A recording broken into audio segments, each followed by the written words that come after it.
আসসালামু আলাইকুম everyone, welcome to my new blog.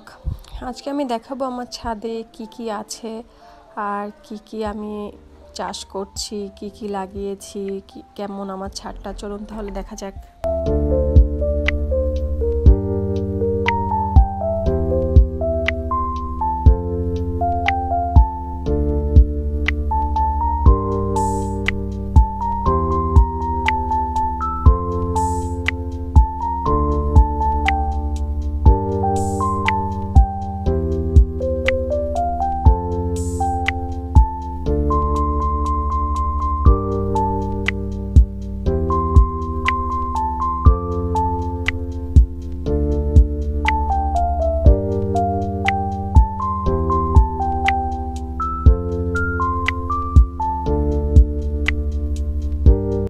আজকের মতন এই পর্যন্ত। এই তো আমার ছাদ ঘুরে দেখালাম। কেমন লাগলো আপনারা জানাবেন কমেন্টে। ভালো লাগলে লাইক করবেন। ভালো থাকবেন, সুস্থ থাকবেন। আল্লাহ হাফেজ।